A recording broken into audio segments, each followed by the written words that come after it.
అంటే ఎవరైనా ఫోక్ ఇండస్ట్రీకి కొత్తగా వచ్చే వాళ్ళకు మీరేమైనా సజెషన్‌లు ఇస్తారా? అంటే రావాలనుకునే వాళ్ళకి? ఆ! ఫోక్ ఇండస్ట్రీకి ఎవరైతే రావాలనుకుంటున్నారో వాళ్ళు ఆలోచించుకోవాల్సింది ఏంటంటే, ఏదో వచ్చి ఒక సాంగ్ తీద్దామా, 2 సాంగ్స్ తీద్దామా అనే ఆలోచనతో అయితే రావద్దు. ఓకే. ఇది ఒక సాంగ్ తీసి, ఆ సాంగ్ హిట్ అయిపోయింది.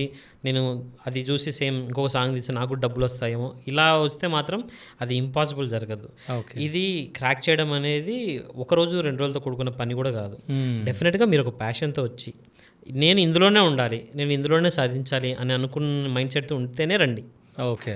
అంతే తప్ప ఒక సాంగ్ ఏదో తీసి 2 సాంగులు తీసేసి నేను కూడా హిట్ కొట్టిపోదాం అనుకుంటే మాత్రం అది జరగదు. సో, నిజం చెప్పాలంటే అందరూ ఏమనుకుంటున్నారంటే, 'రాను బొంబాయికి రాను' ఎన్ని కోట్లు సంపాదించిందంట. యాహ్! మేము ఒక సాంగ్ చేయంగానే మాకు కూడా కోట్లొస్తాయని చాలామంది అనుకుంటున్నారు. యాహ్! దీని బిఫోర్ నాకు ఫెయిల్యూర్ కూడా ఉందిగా. అదే. అదే. దీని బిఫోర్ ఒక 5 లాక్స్ పెట్టి సాంగ్ తీశాను. అవును. ఏం రాలేదు, అసలు ఏం జరగలేదు. మరి అప్పుడు హ్మ్. దాని తర్వాత మళ్ళీ ఇది సరే, ఇది లక్కీగా ఇది హిట్ అయింది. ఇది హిట్ అవ్వకపోతే నెక్స్ట్ అదే. అట్లా. సో, నేనేమనుకుంటున్నానంటే ఒక సాంగ్ ఏదో చూసి మనం అలా తీయాలి, ఇలా తీయాలని కాదు. హ్మ్. ఎవరైనా వచ్చేవాళ్ళు ఉంటే కంప్లీట్ మీ ప్యాషన్‌తో రండి. హ్మ్. మీరు ప్యాషన్‌తో వచ్చి ప్యాషన్‌తో తీయండి. అప్పుడు మీకు ఇది ఖచ్చితంగా వర్కౌట్ అవుద్ది. హ్మ్. ఒక సాంగ్, 2 సాంగులతో అయితే ఇంపాసిబుల్. ఓకే.